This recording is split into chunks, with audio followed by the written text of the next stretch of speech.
Brandon will pull up a chair and sit with Lante and just say, "Hey Lante, what are you working on?" I do a bit of drawing, As you look at it, it looks like a street. There are buildings on each side. Is this a doodle of somewhere from Balamar, Lante? Or is this just like a general artistic drawing? Somewhere I used to know. Oh, I don't think I've ever really asked you, what was life on Balamar like? You ever lived in a city? I'm from a city, actually. Lots of people going about, doing lots of things. Nothing ever stops. And you lived in a city as well, then? For a time, yeah. Yeah, it is interesting, just kind of going from big bustling city environment to, just being out in the countryside for the past few weeks with our Balamand and Caramel. And, here there is no civilization at all. Better than being in a desert for a long time. Oh no, I imagine that's definitely the case. Do you mind if I ask you a few questions, Lante? I have a feeling you will anyway. I mean, if you would prefer me to come back later, I don't mind. I'm not going anywhere at the moment with those weird things outside. I don't think any of us are, to be honest. It was just mostly something that John mentioned earlier, actually. So I'm working on this Ring of Spell Storing enchantment for David and want to enchant his wedding ring, but he's currently using that as his spell focus. Does that need to be disenchanted, if that's possible first, or modified in any way for the enchantment, or will it not be an issue? In the process of turning it into something, it would lose the aspect of it being a focus. So essentially one enchantment overrides the other in this case, or the more dominant one. Effectively, yeah. It's possible to still make a magic item a focus, but very specific. Heard about magical armor that it could still be focuses. But more likely than not, David would need another focus. Yeah, probably. Be easier to create. Fair enough. Some attachment too. Yeah, I'm sure that he has something else on him. Have you made much headway with that coffee elemental gem, by the way, that David gave you? I've honestly not really been touching it. That's fair enough. Do you remember when we initially met and you were kind of thinking of using your Wand of Create and Destroy Water to basically charge it with using me as a battery? Think of maybe actually trying to do that. Because, you once said that the reason I'm good at enchanting or have an affinity for it is because I can push my magic out onto things, so I'm wondering if Brandon will get hold of one of the Comprehend Languages classes on the table. If I tried to just push my magic into an item like this, do you think it's possible that I could charge it? Possibly. Okay. It's also possible it could explode. Okay, I think I will pick this up and I will just walk to the entrance of the shop just so that I don't damage anything if I'm wrong. Back in a moment, Brandon will pick up the glasses and he'll just stand in the doorway of the shop basically, and he is going to try and push his magic into the item and see if something happens. Roll me d20. A 4. As you begin to push, you do start to feel some of the magic starting to dissipate within you and starting to push its way into the item. After a few moments, you feel one of your level 1 spell slots gone and is recharged to charge on the glasses. Oh, okay. So, Brandon is actually going to see if he can drain the magic back out of it. Just like that, we have an energy vampire, okay? Because the battery can do 2 things. Just more than 2 things. For draining out, I'm going to have you roll Arcana. Okay, an 18. You reach out with your magic and you can feel the magic within the glasses and you start pulling. And you feel the magic start to seep out of the item. You see cracks start to form in it briefly before they resettle as you pull the magic back out of it and into you. You regain the spell slot that you put into it. Oh, interesting. So Brandon will come back to the table and he'll say to Lante, okay, it seems that I can actually recharge an item using my magic as we thought. Can also drain magic and gain spell slots. I put a charge into the glasses using one of my spell slots and then I tried to will the magic back in and I got the spell slot back. Why the hell can you do this? I don't know. You have an idea how many goddamn years I studied magic for? You've had it for a month. A month.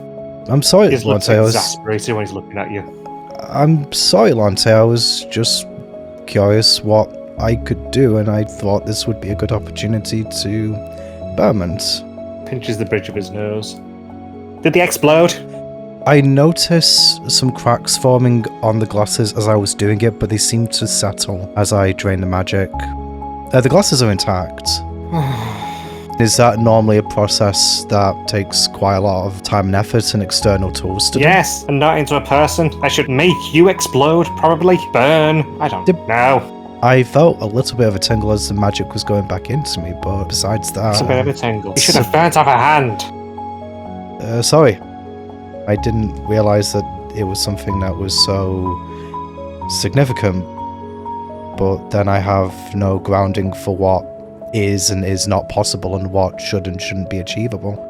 So I'm just trying to feel things out. Well, congratulations. You would be a wonder and you would be in a zoo or something. Or you'd be studied on a table. Get on the table. Lie down on the table. Point to the table in front of him. Yeah, sure. I mean, I would be happy to help you. As you lie down on the table, he just walks on top of you. Starts walking up and down. You're looking you over. Magic. He stands and you're looking down at you. So, is there anything you want me to do to help with some tests, or...? Tests? I assumed that when you asked me to lie down on the table, it was to do some form of examination. Yeah, that's what I'm doing now. Okay. He turns away from you and starts walking up and down you again, just muttering to himself under his breath. This goes on for 20 minutes. So, what do you think, Lante? Have you gained any insight? I'm honestly more surprised you haven't been complaining. No. Given the amount of things I ask of you, if I can do something to help, I'm happy to be of service. Frankly, I have no idea how you work. Neither do I, and that's why I want to Your know. magic makes no sense to me. You definitely shouldn't be able to control it like you do. He gets off you and then just sits on the table. Do you have any idea how frustrating you are? As a person, or my existence? You are displaying things only talked about or done through using God knows how much magical technology, and I'm stuck here and I can barely make a fizzle. I mean... I could shoot beams of fire continuously. I could fly. Before I kept myself in the stasis thing I made.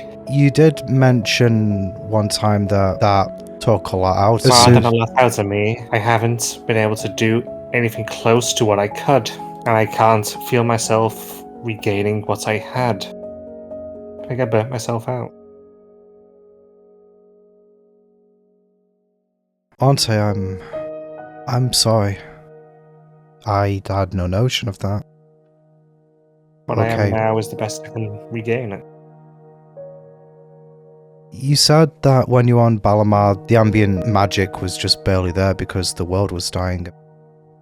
I mean, maybe the long-term exposure to an atmosphere like that in conjunction with that ritual, maybe it's just going to take... I mean, it's not been that long since you left your world. He pulls out a wand. Any item I have has recharged itself. Anything I have on me should also have done it. Maybe it might be a bit perverse, Lante, but you came across us for a reason.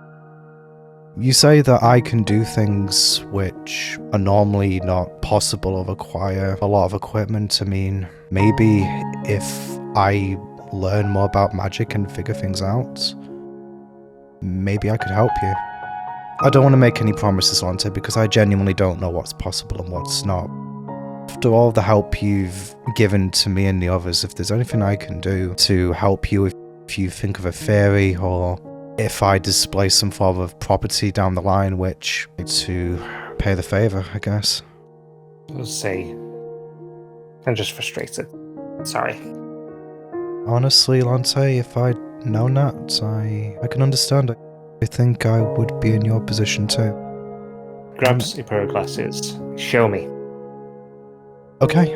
And Brandon will push magic into it again. You push magic in and it regains a charge again. These have a charge again now. Takes the glasses, turns them over in his hand. How did it feel like when you're pushing it in? I visualize my magic as if it's a thick, viscous liquid, and in my mind push with my hands, and I can feel the liquid move and some resistance from the other side, presumably from the item. And I feel a little bit of that liquid dissipate, and then when I pull my hands back, the flow of magic returns to normal. Okay. You see him wave his hands briefly. He casts detect magic. I pull it back. And Brandon shall pull Roll it back. out. 17.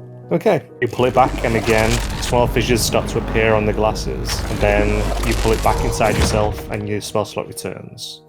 I have no idea what the fuck you just did.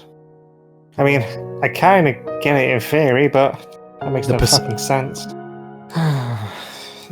Start scribbling down on that same bit of parchment, just random little notes. What happens if you try to pull the magic out of an item that isn't got your magic in it? He'll take out his circle of blasting and say, I'll try and pull the magic from this. You nods and waits. So I roll d20 again. 5. It starts to vibrate in your hand, and you start seeing cracks starting to appear across it. It starts to grow hotter in your hand, and you start to see electricity start to play across it. If Brandon sees ill effects, he's going to stop. After you stop pulling on it, continues to heat up briefly. You see electricity start to spark out from it onto the table, up your arm. It doesn't hurt you, it just feels a bit tingly. And after a few minutes, it just continues, and then slowly starts to stop. There's like a simmering cracking coming off it, which fades over the next minute. Does the item itself appear damaged, or is it just crackling energy? There are fissures across it, which weren't there before. Still in one piece, but scored. He's looking over it. Seems to still be alright. Just didn't quite work that time. Each time I've pushed magic into an item first and then taken it back, so I've been a spell slot down. So perhaps because I've got full spell slots, maybe there was nowhere for the magic to go. Either that, or you're just pulling it apart. My previous attempts were about as successful, and the magic moved. That was the only point of variance. It might be best not to try it with this item again. Maybe. I guess it would make sense. This works more with items that I'm attuned to because I enchanted them. Maybe that might be the general logic. I'll have to experiment with this more. I'm going to assume that pushing magic into an item might be safer than pulling it out. Is there any more tests that you want me to try for now? No, that's alright. But still, this is really interesting. Actually, it reminds me of something. If I wanted to enchant an item with a spell, you mentioned the process being costly, but how would that actually work in practice? The example that you gave where it was possible to make a staff of fireballs. I believe that particular one costs roughly 30,000. Oh, good lord. I mean, something like that I imagine was going to be really expensive, but wow, to put a number to it. But I was actually more curious about how the actual process involved. Guessing it would be a spell that I would have to know. Yeah, absolutely. I suppose in theory you can make a sword of fireballs as well. If I know the spell and I have an appropriate item, would I need to learn a pattern for it like I would do with everything else, or is that something I can figure out? If you could learn how to actually enchant staffs, then you could apply the logic of staffs to different types of spells. They effectively all function the same. So I would basically have to learn how to working with specific items, basically. Yeah. Staff of Flowers is similar, but not quite. It's a lot weaker at sort of enchantments.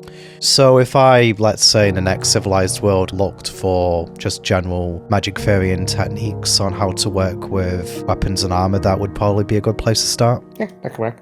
Okay. Yeah, you could just simply look for learning how to craft a wand, which you can make with the wand of web. If you learn general knowledge, you should be able to apply it basically for more or less anything for a wand. So if I got another wand, I could kind of follow the principles of the wand of web to try and do that with a different spell? Potentially. Oh. Actually, would that work with spells that I've known and have since forgotten? You're not really forgotten them, you know the theory, you can just can't currently cast them. I always wondered how that worked, because when I gain a level, like I can kind of swap my spells up, I always wondered if the knowledge actually disappears permanently. How many songs do you remember? Okay, I see your point. So basically, I might not be able to record the exact lyrics or the melody of a song, but if I spent the time to relearn it, like my pre-existing knowledge would allow me to do it again, in theory.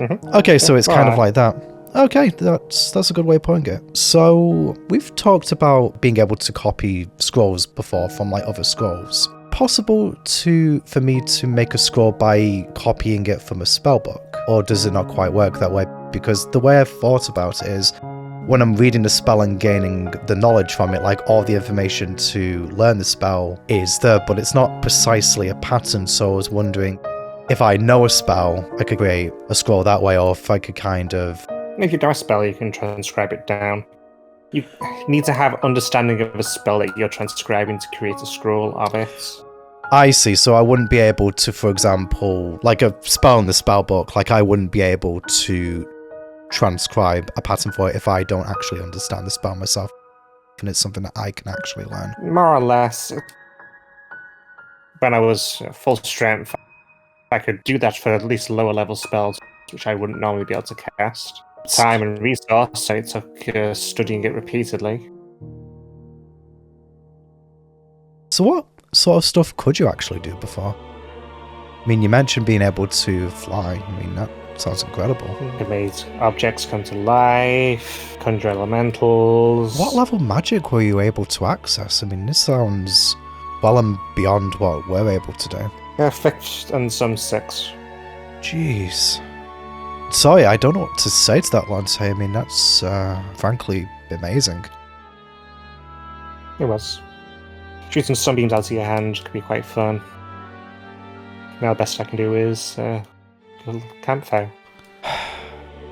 You've dealt with more than any of us have. I mean, closest comparison I've got is this thing with Beer2 wanting to take over my soul. I'm not really sure what chance I've got of actually being able to stave him off and have a long-term future, but I've got to believe that there is a way forward. Not just for me now, but for Moira and the others too. If an idiot like me can find the way out of a problem like that, I think you'll eventually find a way forward too, Lante. But you have to believe in the possibility. Maybe. Who knows? The multiverse is a big place. We've come across things which have fundamentally changed my understanding of reality and how things worked, and with you looking at my magic, I guess you know a bit of how I feel now. So I think there's a great deal that both of us don't know. Well, I suppose that goes for anyone. With the unknown comes a lot of dangers, but possibilities as well. Ultimately, we don't know what we don't know. And there's a lot that I don't know about you. As I say, Lante, anything I can do to help you better understand, please let me know. I will just don't rub it in my face. I'm not trying to do that deliberately, you realise. I suppose I'm just excited and just want to be of help. You're just the person that I'll tell about it because I think out of everyone you would be the one who would appreciate it the most. As you say, this Moira has been over your shoulder for quite a while that you simply haven't noticed. Oh, hey sweetheart, you doing okay? Just watching. Her tail's wriggling behind her. How long have you been standing there for, actually? I didn't notice you there until now. Since you sat down with the glasses, then you got Lante walk all over you for some reason. I was trying to be helpful. For 20 minutes. I don't know how magical examinations work. I don't know. You let him walk all over you for 20 minutes. As I said, I've asked Lante for a lot. I felt it was the least I could do. I could see if I can buy any mushrooms anywhere. If you want to feel small. Wait, what? What? I'm going to move on from this. So, I actually found these, Lante. Wondering if you might be able to make heads or tails of them. Brandon is going to pull out the set of magical tattoo needles. And he's going to say, have you ever seen anything like this, Lante? Pretty primitive, but yeah, they're tattoo needles. So, what could we do with these right now? You can use magical essences and whatnot to put tattoos on yourself. Okay. It's simple enough to do spells. I think I might have mentioned this before, but me, David, John, Kara, and I think Moira as well, actually, have an ability where if we pick up an item and focus on it, we can kind of see information about it. For example, if I pick up this case and I focus on it, it tells me that I could use these needles to apply a common magical tattoo in 2 hours or an uncommon one in 4. So you say that you could use these to apply spells to somebody? I can see you being able to do that. Effectively doing a scroll on someone. Basically, it's as we discussed earlier, as long as you have knowledge of the spell or have known a spell, could effectively put a spell onto someone, which I'm guessing that they can activate by some sort of key phrase or by touch. Yeah, both would probably be best. Maybe a pose as well.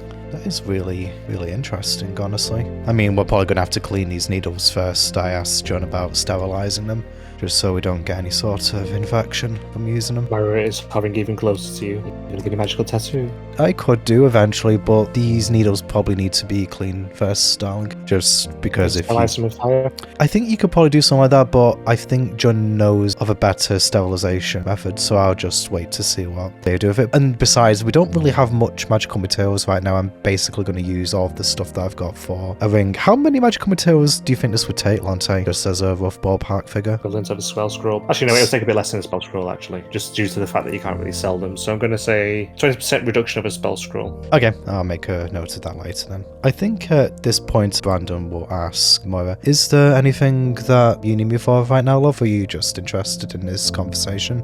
I can think of 100 different things. Oh, I'm sure you could. 103 now. In fact, do you know how to learn from a spell scroll yet? I think I remember you asking the question. I mean, I'm assuming I need to look at it for a really long time. With a level 1 score, yeah, 8 hours, I believe. I guess the way that I would describe it is like, you read over the first few bits of it and it's like a jigsaw, I guess. You just kind of put the knowledge of the spell together piece by piece, and the more you read, the more pieces form and then fit together. And once you reach the 8-hour mark and the final piece is put in, it just kind of clicks in your head, and then you can cast the spell. She nods. What's a jigsaw? Oh, do you not have those in your world, love? I have no idea. It's like a picture that's broken up. Each individual piece has a little bit of the picture on it, and you essentially find the pieces that match together, and it makes a picture. So like a sliding tile puzzle? I suppose in a way. Yeah, I mean, it might just be a different style of something similar from your world. She shrugs. If I actually see one in one of the other worlds, I'll point it out to you. So, how long has this conversation taken with Lante? That was 10 minutes. And David was doing his thing for 6 hours, right? Busy for 6 hours, yes. So Brandon would have 5 hours left. So I think at this point, Brandon is going to say, if there's nothing else for now, I might go and work on the Ring of Bell Storing again for a bit, unless either of you guys want to ask me anything else or need me for anything else right now. No, just go ahead. If you think of any more tests, Lante, please let me know. Anything else I can do to help. I will. Okay, I'll speak to you later. Love, do you want to sit with me for a bit, or are you going to do your own thing? I might try looking over the scroll a little bit then. If you need any help with it, just let me know, okay? Okay. Okay. Brandon will give Moira a kiss as he passes her, and he'll go back to his workstation. He'll swat you behind as you go. He'll continue working on the Ring of Spell Storing for the remaining 5 hours then. Okay. And she will get 4 hours worth of progress. Not quite keeping concentrated the entire 5. Okay, so that's everyone's downtime activities resolved, and it's now 8:30.